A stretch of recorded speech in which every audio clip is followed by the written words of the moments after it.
Good morning, Kiran. Welcome to Morning. our industry dialogue one-on-one conversation. This Thank is a series of one-on-one discussions wherein we invite the industry expert and take their experiences, insights, and we actually share it in the HR community platform. So first of all, thank you so much for accepting our invite and joining us this session, Kiran. Before I get on to the topic and the discussion, maybe I would invite you to actually give a quick brief self-introduction so that you can actually talk more about you and then we can get on to the conversation part, Kiran. Sure. So first of all, Subbu, thank you so much for inviting. Thanks to you and TeamLease for this dialogue. Uh, in terms of my introduction, so I started my career way back in 2007 as a functional trainee after my MBA in HR. Joined Cummins India Limited at that point in time. I spent almost 14 years with Cummins, worked into different roles, within plant HR, R&D, corporate uh, functions for that matter. Left Cummins in 2021 and took up another role with an organization called Behrela Thermo Control, wherein I led the India HR operations for them for about 2 years. And very recently, last year in the month of March, I have joined Kirloskar Oil Engines. In Kirloskar Oil Engines, currently I'm taking care of compensation benefits, talent acquisition, and the HR operational excellence. So leading these three COEs for COE. Great, Kiran. I think it's a wonderful opportunity for us to get maximum insights from you. And I think your exposure in manufacturing and then the global exposure, it's all going to help the viewers. Okay, great. So let's straight away get on to the topic point. I think today we are going to discuss about the employee recruitment and the retention part. When we actually speak about recruitment, retention, which is actually kind of functions within the HR, I actually want to start with something slightly different, Kiran. Today, technology is playing a key role in every aspects of our life. There was at one point of time, every organization, say for example, automobile company will actually look only for mechanical engineers or mechanical knowledge, or maybe industry which is actually into a completely different, maybe a services will look for professionals from that particular one. But today you see technology has come into our life and has become an integral part of our life in every function. And I know that maybe in the last, say, 1 to 2 decades or 1.5 decade, technology has also got infused within the HR a lot. So I just want to have your insights in terms of, okay, how technology is playing a role in terms of recruitment or any of the HR life cycle operations, Kiran, and what's your experience on it? Sure. I'll just reflect a little bit on when I joined the industry in 2007. So in my first role, I was assisting one of the recruitment managers. Process at that point in time used to be very much phone and email based, wherein you'll call for the profiles from the consultant. You may not have an in-house recruitment team for that matter to start with, and get the profiles from them, talk to each of the candidates, run around to get the inputs from the hiring managers. The amount of process and the manual efforts which used to get into the whole the end-to-end recruitment process were significantly higher compared to how we have now moved, making good use of technology.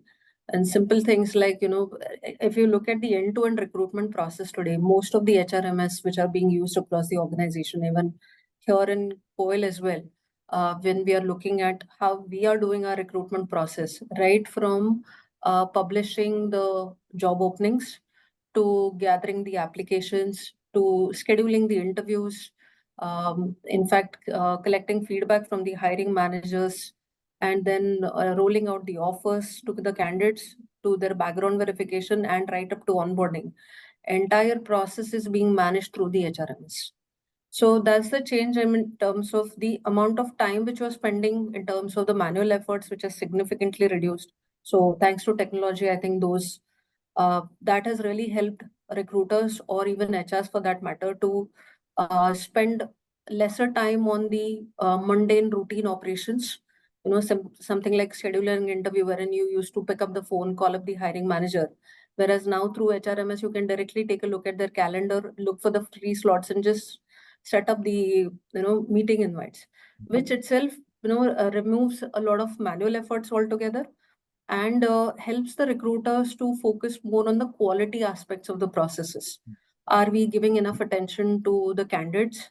Are we ensuring that they are getting the right experience in the process? So also, are we branding the organization enough, passing on the right messages to the candidates when we are trying to attract them? So sure, definitely technology has really helped in terms of moving into this direction. So I mean that's what I can talk about. In fact, we've been exploring about certain AI tools, which if infused in the initial part of the process, can actually help us have the first level of interview of the candidates.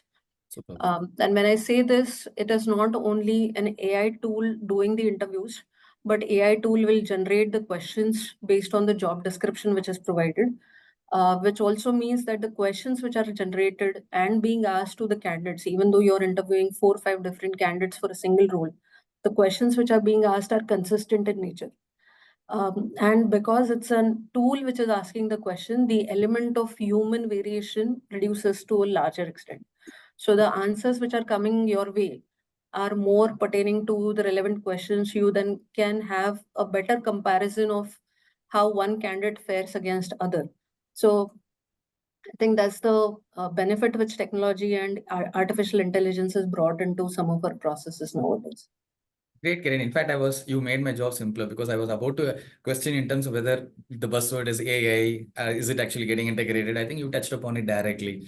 Yeah, I can resonate with your thoughts and the points that you made, because gone were the days where people used to wait for the newspaper to come, the Wednesdays and Saturday classifieds, to look at, okay, where all the job positions are there. And then, okay, fine, I'll manually courier up my application, and then, okay, wait for, and then in case if the person is selected after a 30 days, 45 days of waiting process, and then getting the things done, the manual submission of documents. Yeah, things have completely got changed. I think we can resonate with what you are actually highlighting to us, Kiran. And Yeah, if you see the size of the Times Ascent, it has barely reduced to 2 pages now. Yeah. And I think even the onboarding, every organization has made it very simple. Earlier, it will be like 2 days, 3 days of onboarding process. Oh, yeah, first half an hour, 1 hour, complete the process HR, then the person is handed over to the business team. Yeah, so great. I think the technologies part is completely different, and the way you actually articulated the AI part and how it has already been integrated, it's great to hear that, Kiran. Now, having said this, when technology is actually integrated us and we made a lot of process simplified, what could be the metrics, or say, for example, when we say that, okay, we had a successful recruitment, what are the key metrics that can be looked upon to be focused on, Kiran? Because we made the process clear, simplified. Now, the outcome of this process simplification through technology, how it is actually relating to the success criteria. Maybe if you can actually throw some lights, it will be helpful, Karen. Sure. I think fundamentally every organization obviously tracks certain metrics like time to fill, diversity representation, be it gender, regional, or age. Uh, in terms of from where you have obtained the candidates, how much of it has been managed in-house versus from the external consultants. But if you have to really focus on the effectiveness of the process, I think what is more important is time to fill is, the position. I may have hired the person in, let's say, 15 days, 20 days, but when is that person actually joining in? The person is coming with a 3 months of notice period. Obviously, during that time frame, somebody else internally has been filling into that role. So that time to fill is also an important metrics, and that's what we have started tracking. The second metrics I can think of is your retention rate within the first year of joining. So while you have put in so many efforts in terms of getting the right people inside the organization, have we provided a conducive environment for them to thrive in the organization? And that basically calls for whether that very first year of their joining, whether they have settled in, whether they have able to understand what the deliverables are, or while you've created a great pre-onboarding experience, but post-onboarding things are not really moving the way they should have. So I think that could be an important metrics to look at. From a retention standpoint, obviously the high potential or high performer attrition or retention, either ways we can look at it. Also, the cost per hire, because we are one of the functions as a recruitment is supposed to partner with the business from a business standpoint. How much cost are you really, engaging into the entire process? Is your process cost effective enough, or are you have feelers which are asking for more price, which may not be very beneficial for the organization? So that's another metrics I think we need to look at from an effectiveness standpoint. Also the source mix. When I say source mix, it's not only about the in-house recruitment or from consultant, but do you have the right kind of combination of talent which is coming in? So, campus hires or your internal employee, whether they have the opportunities to move around, and then lateral hires or the external hires, as we call it. So even this source is important to see if we are engaging with the right channels and the right talent at every level.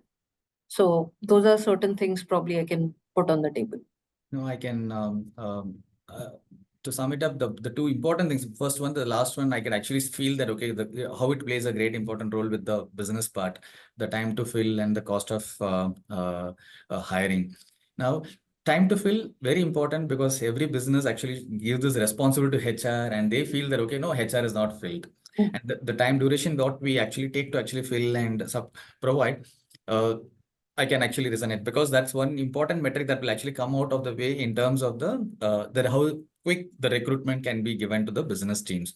Right. Now, even the cost of sourcing that you highlighted, Kiran, I met one of the business leader about a couple of months back.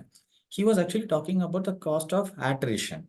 While cost of hiring is the starting point, the cost of attrition, when somebody whom you have trained, you also touched upon one of the point that, okay, within 1 year, in case if somebody is actually moving out, so you spend some money for, or hidden money, lot of hidden money in terms of hiring, and then the completely hidden portion is, okay, the time spent on that particular individual by the manager, by the L&D team, the onboarding, etc., etc., and when the candidate moves.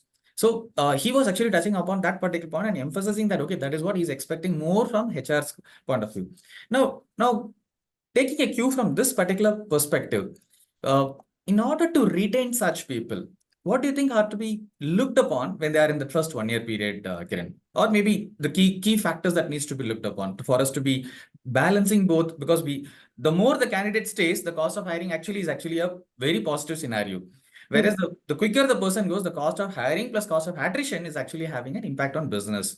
So your insights, Kiran. Right. So, I mean, a very relevant point in terms of cost of attrition, because that has directly an impact on the business, because any employee, any new hire who comes in will take anywhere between 3 to 6 months to actually settle in. So how do we really expedite this entire process is going to be of prime importance. So do we have the right kind of onboarding plans? And when I say onboarding plans, I'm not talking about the initial 2 or 3 days of onboarding, wherein you just introduce the organization, the leadership team to the new hire. But has the employee got an opportunity to meet the right stakeholders? So if the person is coming into a team manager role, have you created an onboarding plan wherein the person is meeting the direct reports one-on-one?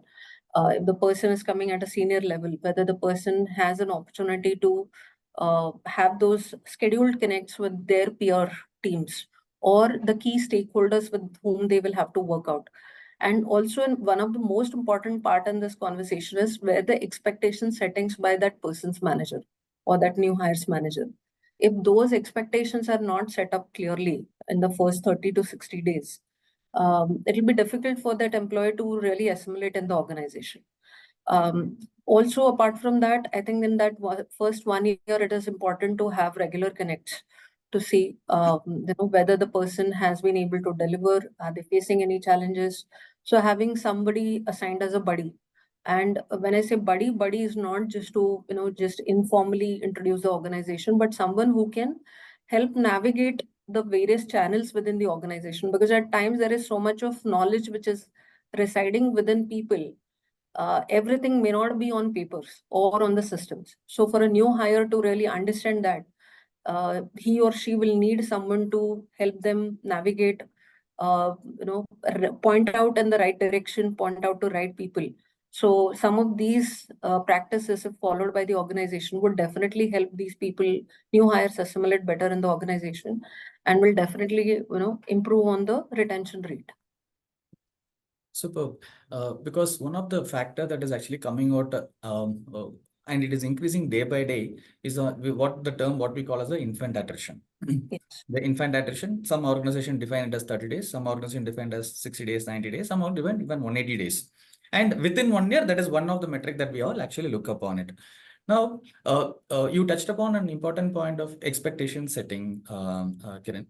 Do you think it has to be done during the interview process or much before the interview process so that the person understands the profile, what he is actually coming in? Or is it like, okay, somebody who is actually after joining the organization has to be, because these two things, we are getting a kind of a mixed feedback from everywhere.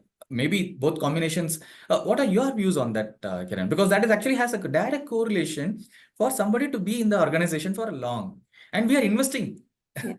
No, you're absolutely right, Subbu. I mean, I've seen cases in the past wherein, employee joined in and after a couple of months came to HR and said that whatever I was told at the time of recruitment and interview process, I'm not doing anything of that. Yeah. It's a different role altogether.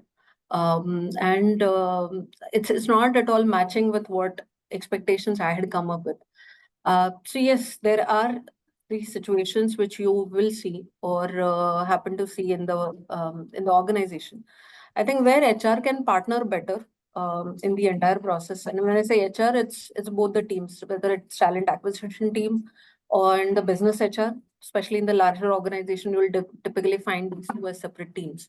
How well you are ensuring that the JDs which are being passed on to the candidates are encompassing all the required inputs. Are we really talking about the right experience levels, what we are looking for? Are we talking about the skills and competencies, what are required by that role? And the responsibilities which needs to be performed by that role. If this document is clear enough and all those conversations are happening during the interview process, I think it should not create such kind of situations once the candidate comes on board. Yes, I mean, organizations are always dynamic. There will be changes which will keep coming in, but at least the job description document which you started with, 70 to 80% of that needs to remain true, at least for the first 1.5 year. It cannot just change every 2-3 months. Yeah, no, what you said is right. Because at times, basis the business demand and changes in the policy or changes in thing, if things gets changed, I think it has an impact. And that definitely, say, after a year or 2 years for somebody to get that is different. But when somebody gets it at 2 to 3 months, then it actually kind of challenges the HR's role much badly. Because onboarding is a challenge, business is giving certain thing, and then all of a sudden the role has changed. Yeah. One more point to add there, Subbu, also is be transparent as much as you can. I mean, you don't have to undermine, in terms of what you're doing or underestimate what you're doing. I'm talking from an organization's perspective, but be transparent with the candidates. Do let them know what kind of roles you're looking for, what kind of people you're looking for.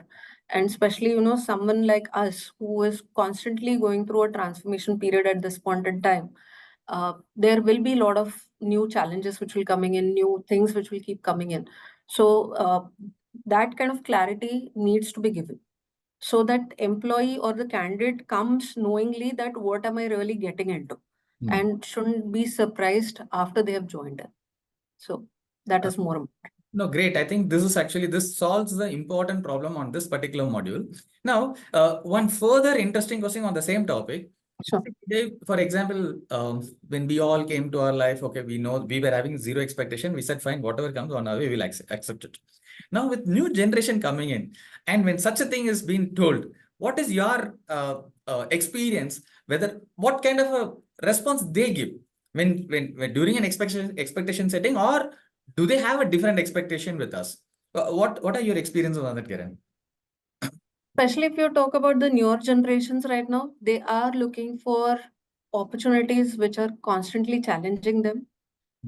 They definitely are not looking for routine and mundane work. That's for sure. So you see a lot of resistance when it comes to that.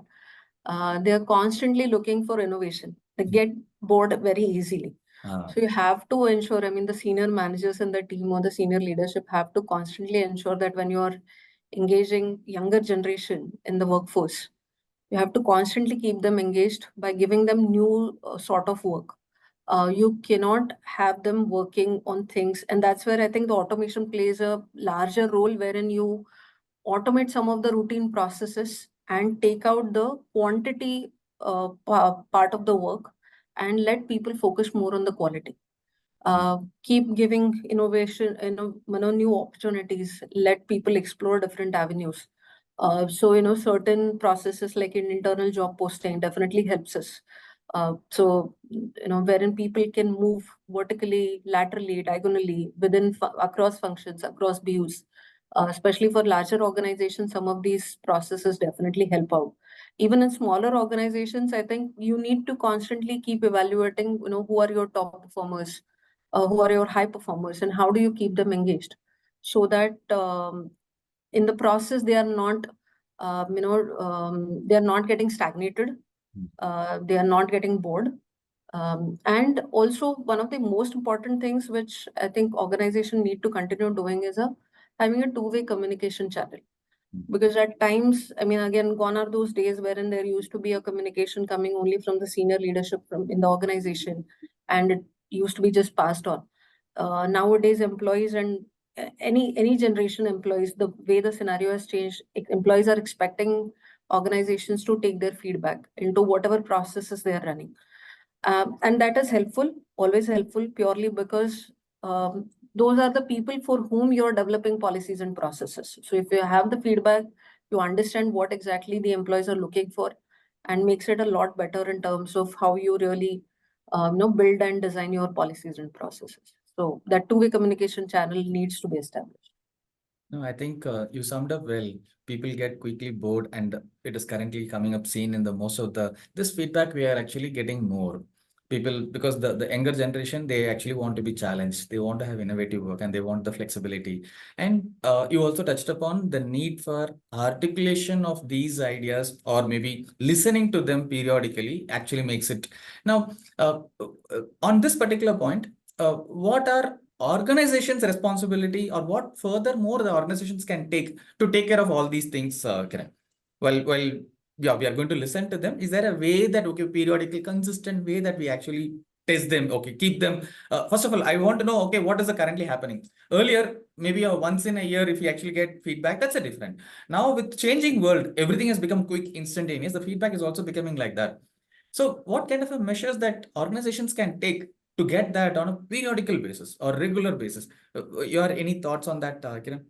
Sure. So I think traditionally organizations have been doing employee engagement survey, but that will typically happen, let's say, once in 2 years. But while you are doing that as a formal survey, how are you, what is it that you're taking out of those surveys? How you're incorporating that feedback into your regular policies and processes? So typically the practices which I've seen, or, good practices which I've seen is, and some of this I've implemented in my previous roles as well as current roles, is once we receive the feedback, we segregate that feedback, summarize it, go back to the employees in a town hall kind of a setup, that in last 1 month, 1.5 months, is the feedback which we have gathered from you. This is how it looks like.